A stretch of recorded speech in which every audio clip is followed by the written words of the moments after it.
Sí.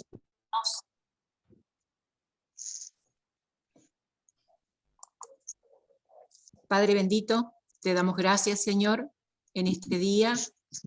Podemos estar reunidos para estudiar. Te bendecimos, Señor, porque podemos prepararnos para tu obra. Bendícenos tú, Señor, y para que en este día podamos absorber y recibir la palabra a través de nuestra hermana y profesora, Jochebet. Bendícela, Señor, ilumínala, guíala tú, Señor. Gracias, Padre, por el seminario. Bendice a todos los estudiantes que están cursando. Bendícenos en nuestro diario vivir también, en nuestra preparación, y queremos poner en tus manos a toda la iglesia y al seminario en especial. En el nombre de Jesús pedimos estos favores. Amén. Amén. Muchas gracias, hermana Esther. Me daba gracias a Dios que tenemos este tiempo, esta oportunidad, y pues vamos a iniciar nuestra clase de esta mañana haciendo un breve resumen de lo que vimos la semana pasada en la clase que se llamó Ética Teológica. Vimos cómo Dios es la fuente de la ética. Voy a presentar la diapositiva para que ustedes también estén.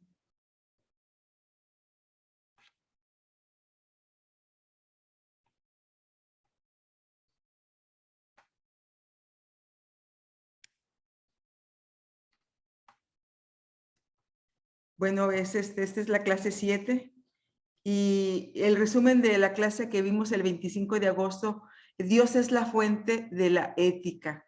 Y es muy importante el concepto que nosotros tenemos acerca de Dios, como Dios, su naturaleza, su esencia, sus funciones, etcétera, porque eso determina nuestras ideas que tenemos acerca de la moralidad.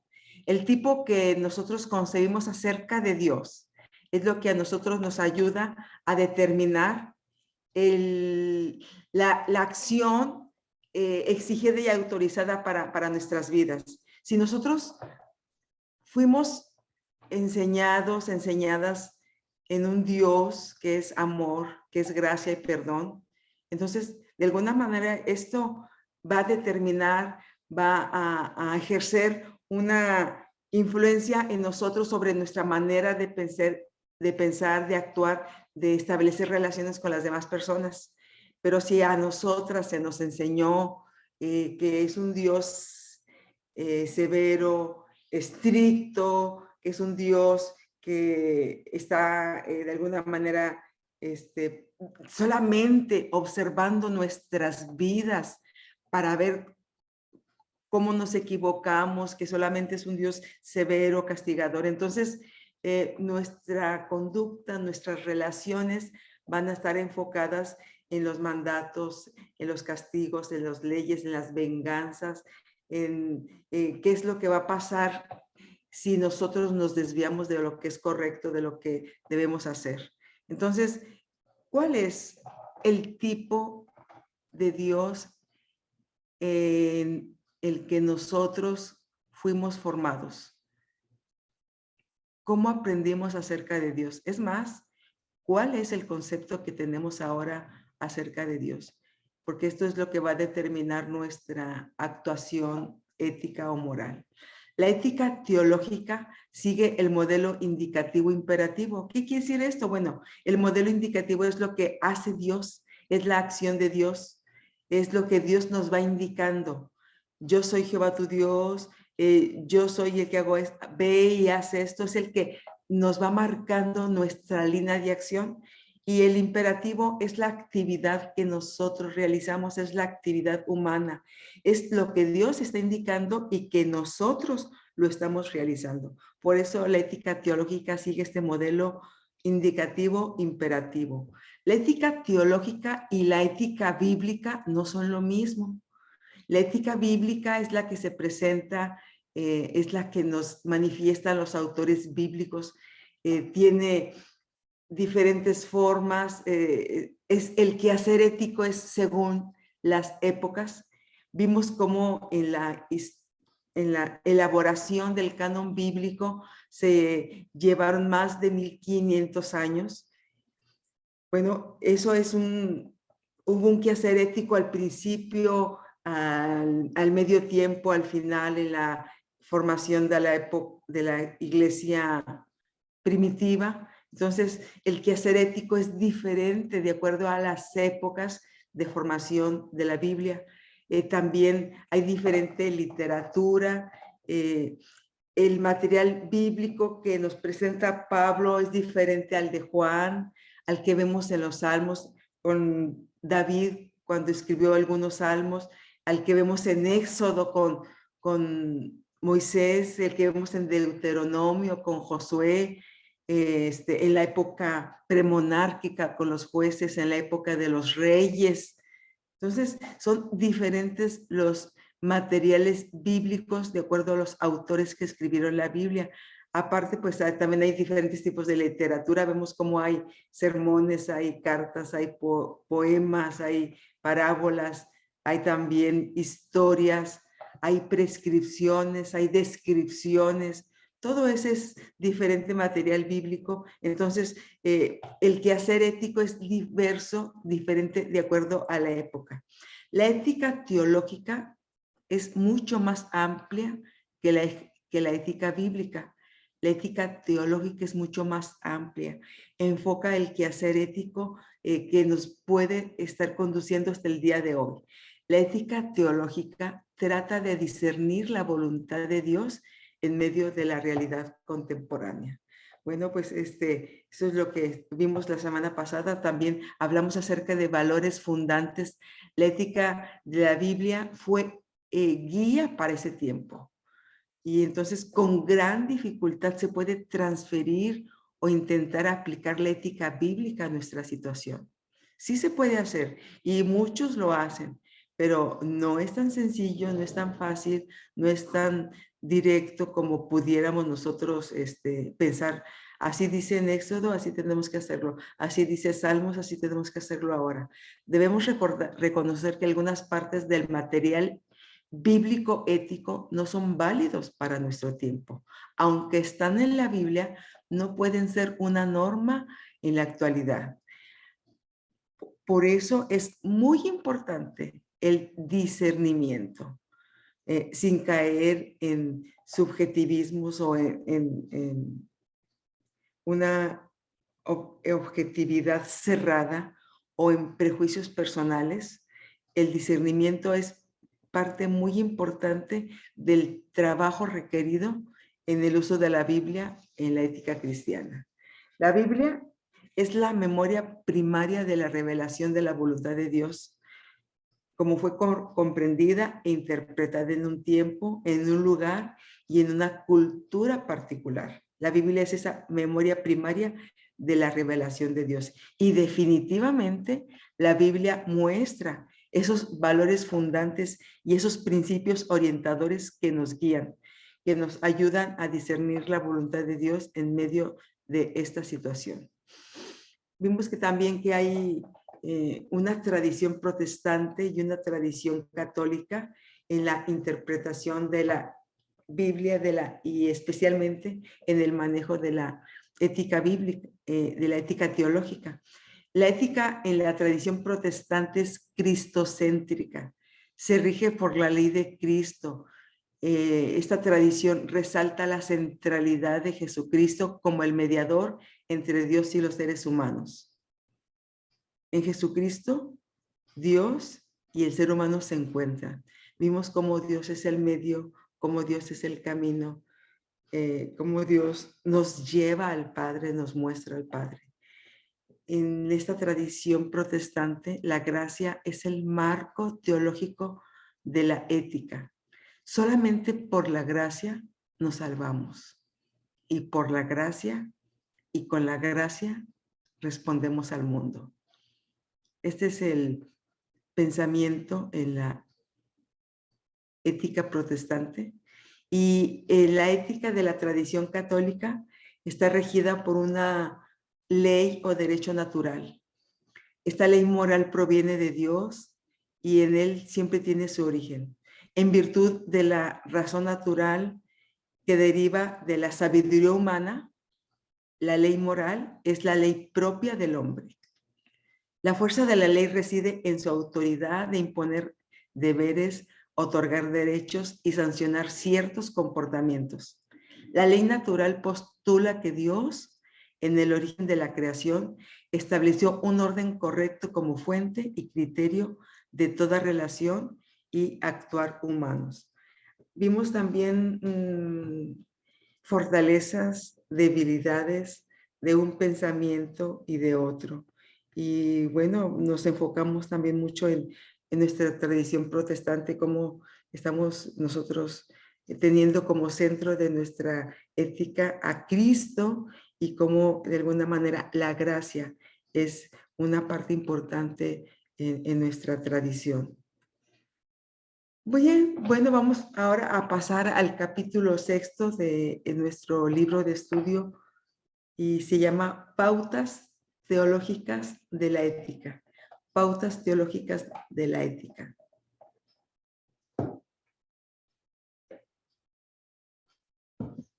Ética y comunidad se mantienen siempre unidas. Donde hay personas, siempre va a haber un conjunto de principios, de formas de conducirse, de relacionarse. Siempre va a haber esa ética y va a ser esa moral, esa forma de, esa conducta que van a tener ellos para relacionarse unos con otros. Ética y comunidad siempre, siempre van a estar unidas. Esa ética, esa comunidad se puede llevar a cabo a través de principios establecidos también se pueden realizar de manera inconsciente, pero ética y comunidad siempre están juntas. El circuito natural de la vida se compone de 4 esferas que siempre están relacionadas una esfera con la otra.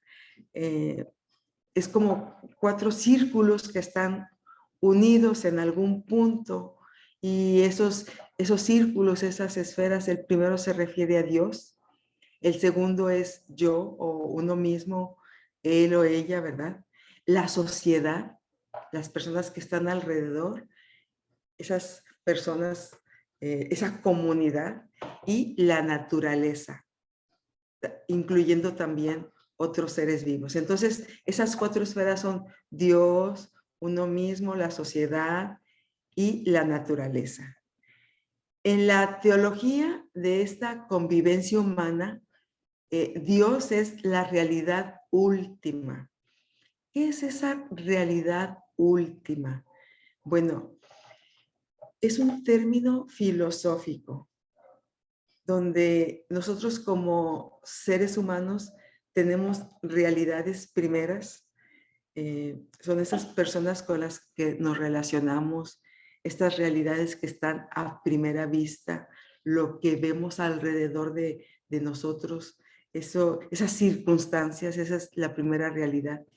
Y Dios es esa realidad última, ese pensamiento que se genera en nuestro interior, esa idea que pudiera parecer un poco compleja, pero que se le llama así esa realidad última para definir a Dios.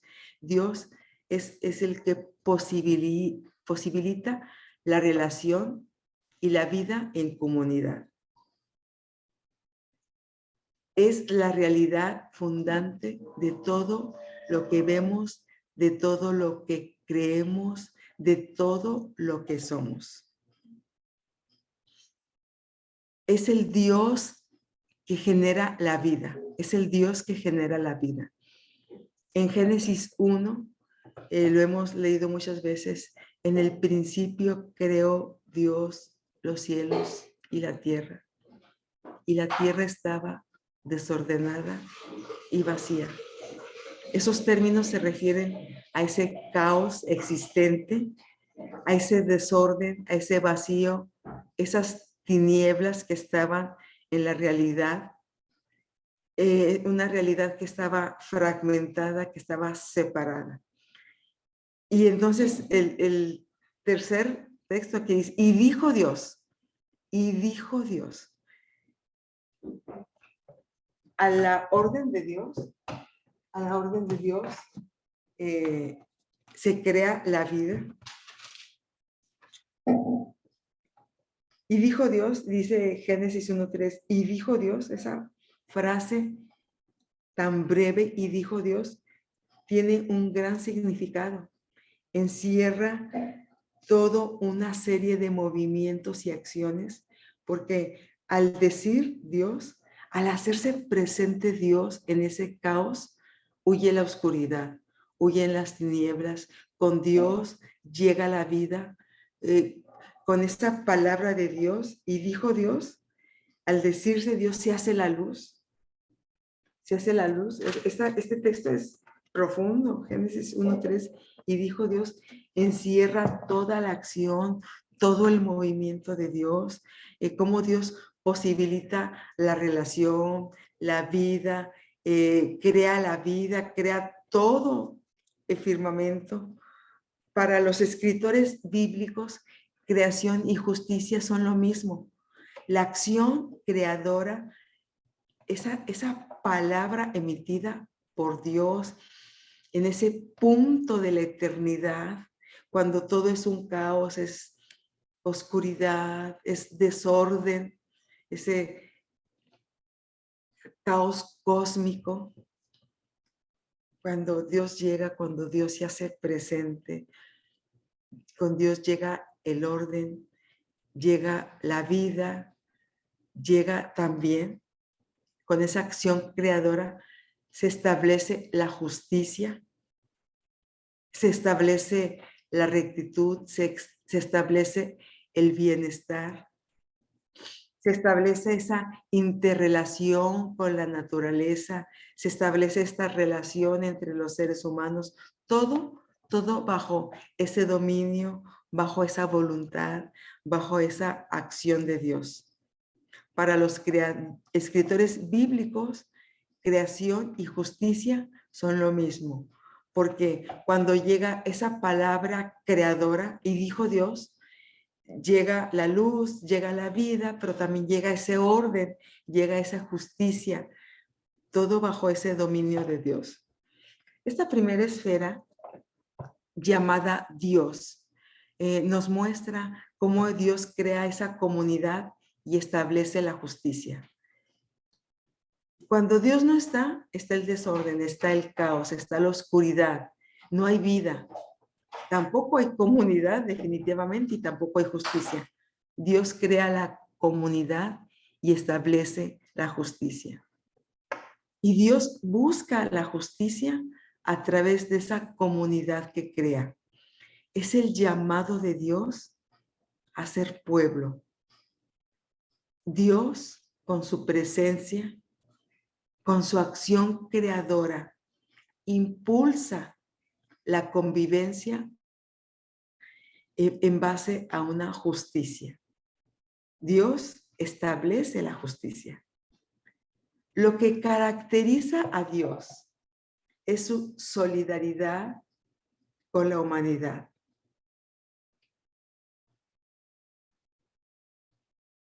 Y esto nosotros lo podemos entender hoy más claramente, porque Dios muestra su propia humanidad en la persona de Jesucristo.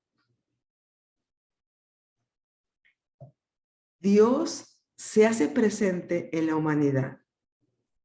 Dios, cuando crea, también Dios establece esa justicia, establece esa convivencia organizada. Y una de las cosas que caracteriza a Dios es esa solidaridad que tiene con los seres humanos. Es un Dios presente. Es un Dios que camina con el pueblo. Se hace presente, recordemos, en la formación del pueblo de Israel, cuando los libera del sometimiento, del yugo, de la esclavitud en Egipto, cómo es un Dios que se hace presente, llama a un líder, ese líder los dirige, los encamina por esa realidad del desierto y cómo Dios se hace presente a través de esa columna de fuego, a través de esa columna de fuego que les da calor en la oscuridad, esa nube en el día que los va librando de ese calor abrasante, de ese clima tan extremoso que se da en esos lugares desérticos. Bueno, a través de esa nube los va guiando, los va diciendo por dónde deben llegar. También es un Dios que se hace presente con palabras, con mandatos. Es un Dios que se hace presente a través del alimento, como les envía maná, como después les envía las codornices. Dios muestra su solidaridad con la humanidad en todo tiempo. Es un Dios presente, un Dios que camina con, un Dios que puede acercarse, que no hay ninguna barrera. Y ahora, bueno, para nosotros esto es mucho más claro, más fácil de entender en la persona de Jesucristo. El principio más estructurante de la vida de Jesús es la misericordia. La ética de Jesús es una conducta que responde a realidades concretas y pone a la persona necesitada en el centro de su actividad. Pasamos de un Dios que acompaña, de un Dios presente, de un Dios que entiende, a diferencia de los dioses que tenían los pueblos antiguos, ese panteón llamado, ese conjunto de dioses, dioses quizá muy incomprendidos, que no se podían entender, que eran dioses lejanos, a lo mejor dioses perfectos, pero dioses alejados de la realidad de estos pueblos. A diferencia de esos dioses, Dios, el Dios del pueblo de Israel, el Jehová, ese Dios que quizá no podían pronunciar porque estaba formado de 4 letras, que no se podía pronunciar, pero que se podía sentir, que se podía ver, que ellos podían sentir su presencia, su guianza. Bueno, pues ahora Dios se hace presente, se manifiesta de una manera más clara, firme, a través de Jesucristo. Y en Jesucristo, el principio que le da forma, el principio fundante, el principio fundamental, vertebral de la vida de Jesús, ese principio es la misericordia. Esa ética de Jesús es una ética, una conducta que responde a realidades concretas y pone a la persona necesitada en el centro. Jesús es el principio mismo de la comunidad. Él es comunidad. En su vida y en su enseñanza se descubren la solidaridad y el compromiso. Y lo vamos a ver en el ejemplo que tenemos al final en la reflexión, como en la vida de Jesús, la comunidad, se hace presente la solidaridad y el compromiso. La ética de Jesús vino a romper con los sistemas religiosos establecidos. Jesús rompe con las tradiciones. Jesús hace una forma diferente de esa presencia de Dios en medio del pueblo. Se presenta es cierto, con las élites religiosas, Dios se hace presente. No lo entienden, no entienden su manera de ser, no entienden la ética de Jesús. Jesús muestra una conducta que ellos no pueden entender porque ¿cómo va y come con los es cierto con los fariseos, lo vimos en la última clase, cómo va y come en la casa de Simón y cómo se llega a dar allí esa crisis tan fuerte. ¿Qué es lo que piensa el fariseo acerca de esa mujer que está enjugando los pies de Jesús? ¿Cómo mira los fariseos de una manera cuadrada en base a la legalidad? ¿Cómo mira Jesús? Por eso hay ese choque entre la ética de Jesús y la ética de los fariseos. Jesús establece otra manera de ser comunidad. En su vida y en su enseñanza se descubren la solidaridad, el compromiso, la presencia, el amor, la empatía. Como Jesús, con su manera de ser, rompe con todas las tradiciones, porque Él come con los fariseos, come con los publicanos, con los pecadores. Vamos a verlo más adelante en el ejemplo, cómo va y se acerca con esos grupos marginados, esos grupos que no pertenecían, que estaban fuera de la pudiéramos decir, de la ética religiosa de ese tiempo.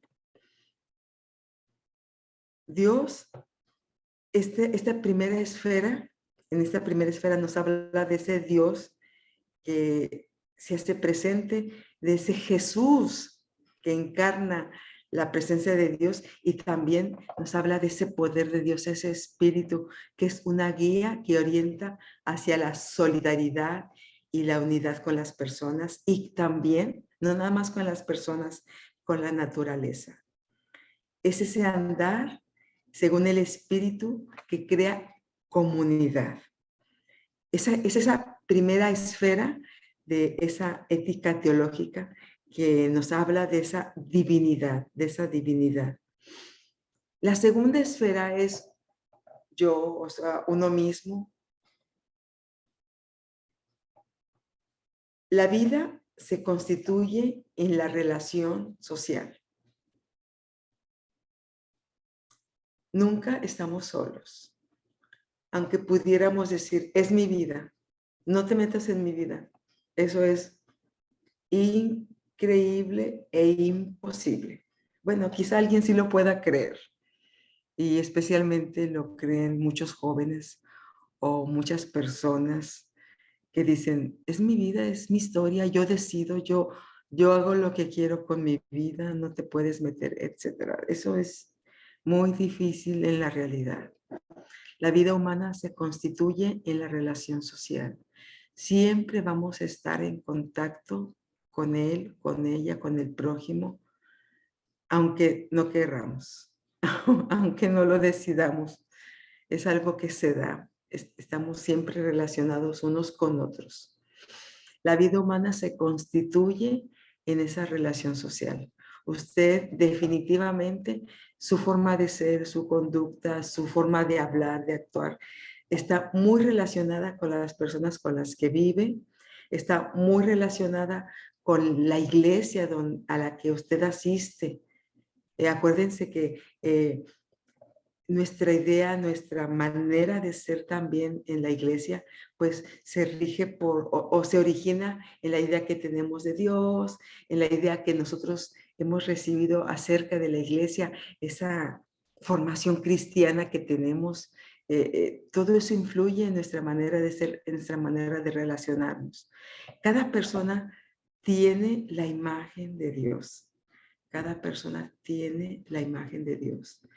Tenemos esos principios básicos, fundamentales, que nos dan dignidad, que nos dan integridad, que nos hacen únicos. Somos seres únicos nosotros. Como seres humanos somos únicos, tenemos esa imagen de Dios. No hay otra persona igual a nosotros. Aunque tengamos de alguna manera esa naturaleza humana, la fisiología, tengamos esos tejidos, células, esos órganos, esos sistemas, ese sistema digestivo, circulatorio, linfático, aunque tengamos en esencia la misma naturaleza física, realmente somos muy diferentes. No hay otra persona igual a nosotros. Y hay más de 7,000 millones de personas en la actualidad en el mundo. Bueno, ninguno es igual a usted, ninguno es igual a mí. Tenemos esa imagen de Dios, esa dignidad que el Señor nos dio, su imagen, su semejanza, esa integridad, ese conjunto de principios que hay en nuestra conciencia, la facultad de ser únicos. Este segundo círculo donde estamos nosotros dentro, Dios es uno, el segundo círculo somos nosotros.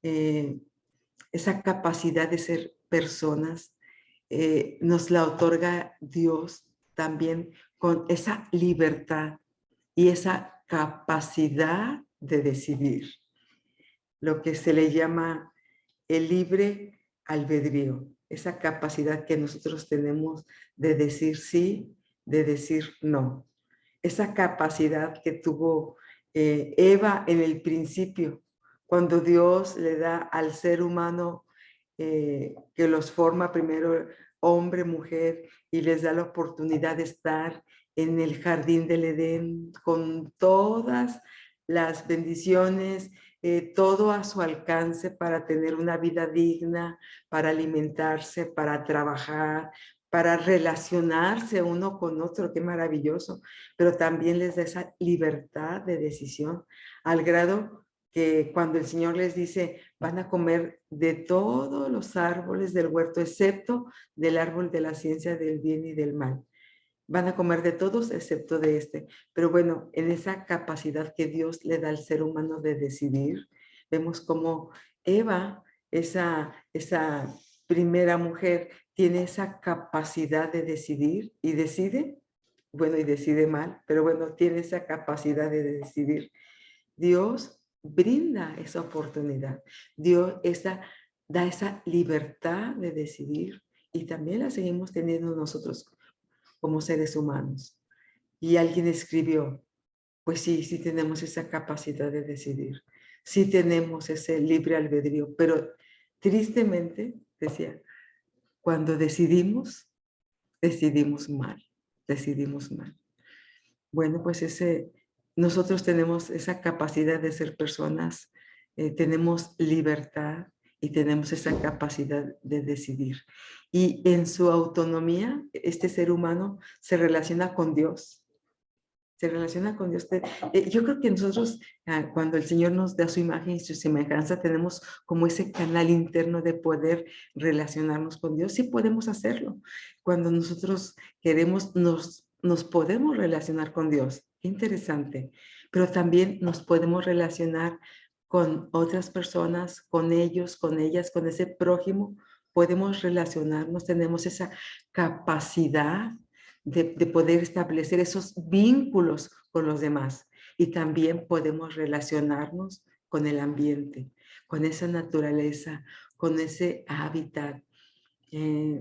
Aquí nosotros, en esta parte del país, el ambiente es muy extremoso, no hay una vegetación exuberante, no lo hay. En el centro del país y en el sur del país es una hábitat muy diferente al norte, al noreste, donde yo vivo. Aquí hay una vegetación, sí hay vegetación, pero no es tan extensa, no es tan exuberante. Por ejemplo, aquí hay unos árboles que les llaman mezquites con unas hojas muy pequeñitas y cuando mi esposo tuvo una función de ser un líder nacional y tenía que viajar por diferentes partes del país, en una ocasión fue a hacer como un recorrido por el sur del país. Íbamos en una camioneta y en ese tiempo nuestros hijos iban muy pequeños y el segundo hijo, que se llama Gadiel, en ese viaje que hicimos, él tenía 5 años de edad y no se me olvida, estoy hablando acerca de esa relación que tenemos con el ambiente. Él había nacido en Monterrey y había crecido en Monterrey. Entonces, cuando va en ese viaje y ve, por ejemplo, en el estado de Chiapas, no sé si alguno lo conozca, hay unas hojas grandísimas, grandes, unas hojas que miden como 1 metro, están grandísimas, son hojas preciosas.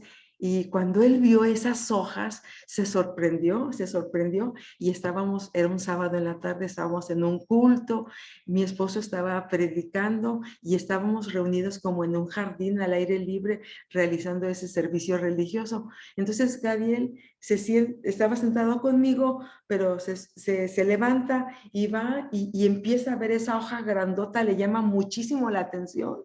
Le llama muchísimo, la toma en sus manos y empieza a gritar, papá, papá, con esta hoja se cubrió Adán, ¿verdad? Con esta hoja se cubrió Adán, no con las hojas de mezquite que hay en Monterrey, porque bueno, las hojas de mezquite son muy pequeñitas y a él le impresionó esa hoja grandota y dijo, con esta hoja se hicieron los vestidos de Adán y de Eva. Y bueno, ¿cómo nos relacionamos con el ambiente donde vivimos? Aunque no querramos, estamos relacionados con el ambiente. Sin embargo, el ser humano, en esa autonomía que Dios le da, en ese libre albedrío, en esa capacidad de decidir, el ser humano decide mal. Se encierra en sí mismo, niega la conciencia, rechaza la comunicación y el diálogo. El hombre decide mal. El hombre toma malas decisiones respecto a su vida y a su relación con los demás. Él rechaza la comunicación, rechaza el diálogo, se encierra en sí mismo. Pero qué bueno que ahí no termina la historia. Qué bueno que no termina con nuestras propias ideas, con nuestras propias decisiones. No obstante, Dios sigue llamando a la persona. Dios se sigue haciendo presente. Dios sigue llamando, Dios sigue insistiendo. Dios orienta la vida de la persona hacia la comunidad, como ese lugar donde puede ejercitar su responsabilidad, su individualidad. La persona muchas veces se encierra, la persona no quiere comunicarse, pero Dios sigue insistiendo, sigue llamando a la persona y orienta hacia la vida, hacia esa relación en comunidad, donde puede ejercer su individualidad en comunidad y donde puede ejercer su responsabilidad. Vimos ya el círculo Dios, el círculo uno mismo. Ahora vamos a ver el tercer círculo en esta ética teológica, el círculo de la sociedad.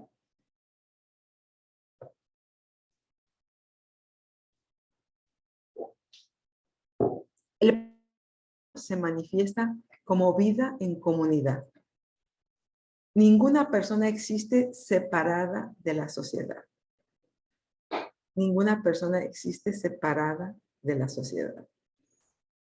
Es más, cuando usted decidió casarse, pues eligió a él o a ella. Y a veces decimos, no, pues es que yo elegí casarme con él o con ella. Pero no elegimos casarnos con una persona. También nos casamos con la familia de la persona, aunque no querramos. Esa persona que nosotros elegimos trae dentro de él ya rasgos, costumbres de sus padres, de sus hermanos, de la familia a la que pertenece. Cuando nos casamos con una persona, no solamente es con una persona, nos casamos también con la familia de esa persona. Cómo el vivir en comunidad es algo inherente al ser humano. Ninguna persona existe separada de la sociedad. Y Dios, cuando se hace presente, cuando Dios se manifiesta, El pacto se manifiesta como pueblo. Dios hace un pacto. Lo vimos también la semana pasada, cómo Dios hace un pacto con la humanidad. Dios pone todo su amor, su misericordia, su presencia, su perdón, la gracia. Cómo pone Dios todo en ese pacto, en ese pueblo que hace con la humanidad. Y lo único con lo que contribuimos nosotros es con el pecado. Bueno, el pacto se manifiesta como pueblo. La coinonía, esa palabra que habla, que es la comunión, esa palabra destaca la comunión, la unidad, la solidaridad, la participación entre la diversidad de dones y en las personas.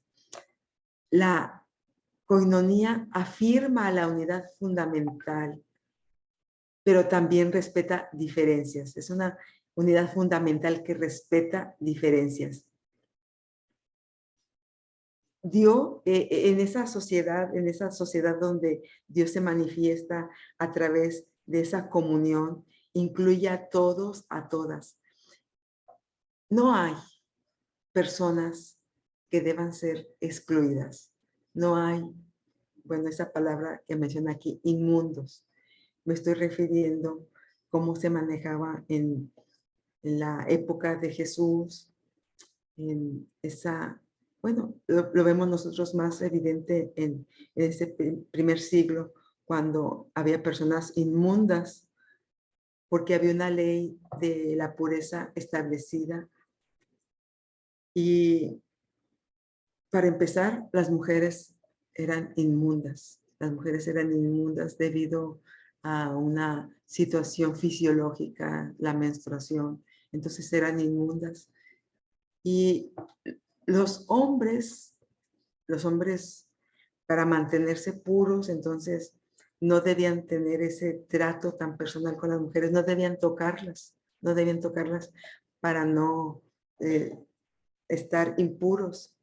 Había una ley de la pureza muy establecida, conocida por las personas de ese tiempo, entonces tenían que guardarla y cuando no lo hacían, entonces no podían participar con el resto de hombres más bien, porque eran los hombres los que hacían la religión, no podían participar, no podían estar en la sinagoga participando del culto. Allí no estaban los inmundos, no estaban los que estaban pasando por alguna situación fisiológica o los que estaban enfermos no podían estar allí, o los que eran extranjeros tampoco no podían estar allí. Entonces, allí había muchas personas que podían ser excluidas, hombres y mujeres. Si eran enfermos, si tenían algún defecto, si eran mujeres, si eran extranjeros, entonces eran considerados inmundos, eran considerados fuera del grupo de la élite. Cuando llega Jesús, con esa coinonía que él establece, con esa unidad, esa solidaridad, esa participación de todas y de todos, muestra esa unidad fundamental. Es cierto, respeta las diferencias, pero muestra por sobre todo esa unidad fundamental que incluye a todas y a todos en esa coinonía, donde no hay inmundos, donde no hay excluidos. Una sociedad donde se valora el destino social de los bienes materiales y el bienestar se mide por la participación de los excluidos, de los más vulnerables, las que son esas personas vulnerables que pertenecen a esos grupos marginados. Por ejemplo, los samaritanos eran un grupo excluido, un grupo vulnerable. Los samaritanos eran considerados pecadores, desde, bueno, pues desde el año 600 antes de Cristo, cuando se separan los dos pueblos, cuando Samaria establece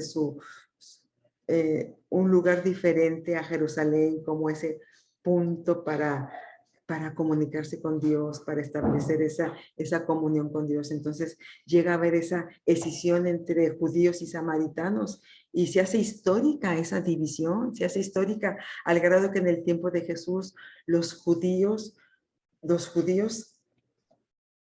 conservadores o los de ese grupo religioso estricto, extremo, ellos ni siquiera podían mencionar la palabra samaritano porque lo consideraban una blasfemia.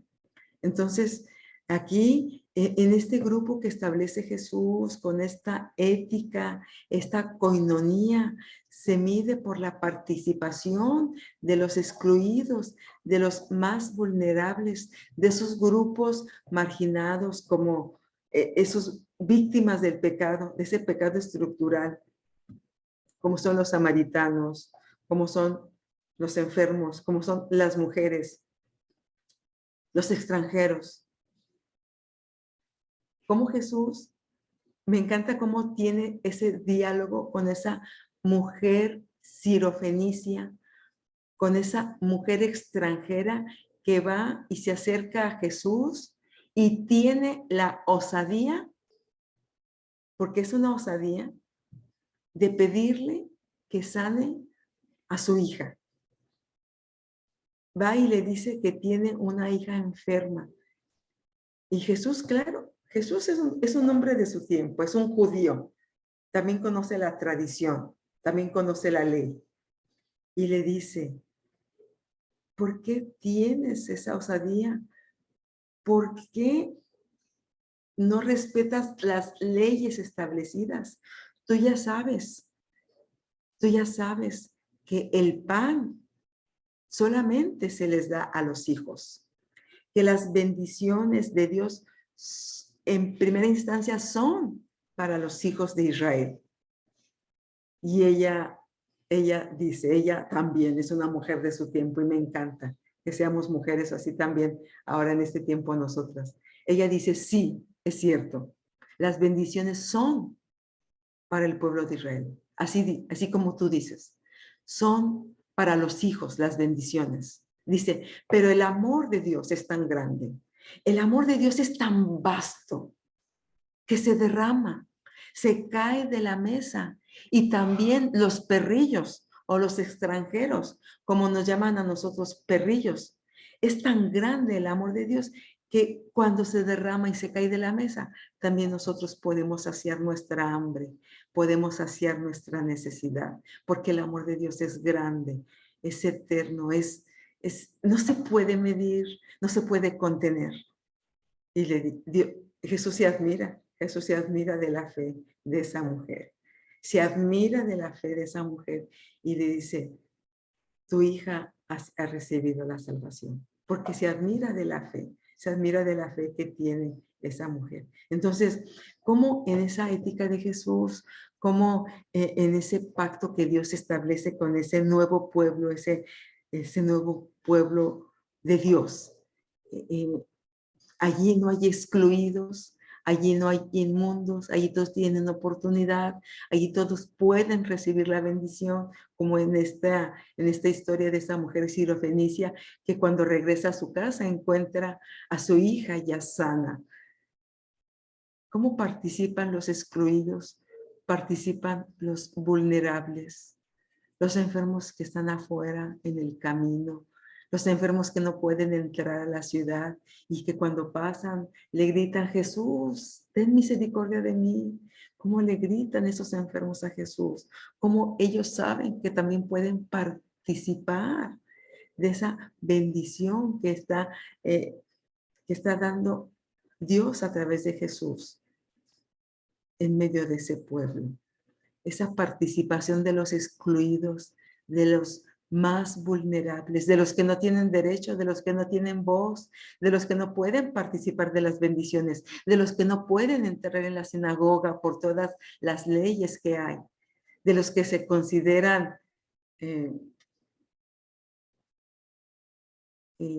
inmundos. Es una palabra fuerte, de los que se consideran inmundos. Es una sociedad como comunidad donde se asegure la diversidad y se asegure el respeto de la individualidad y al mismo tiempo esos principios que rigen la solidaridad. ¿Qué tipo de comunidad vino a establecer Jesús? ¿Qué tipo de sociedad Él vino a fundar?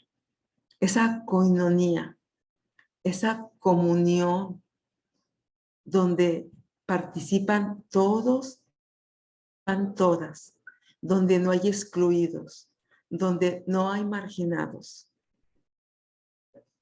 Una sociedad como comunidad donde se asegure la diversidad y el respeto de la individualidad al mismo tiempo que rige la solidaridad. Este tercer círculo de esta ética teológica a mí se me hace muy interesante. Ese tercer círculo, esa sociedad que se forma en base a la coinonía, en base a esa presencia de Dios, porque Él la establece, Él se manifiesta en esta vida en comunidad. Bueno, ya vimos ese círculo, Dios, uno mismo, la sociedad. Vamos a ver ahora el último círculo, el círculo de la naturaleza.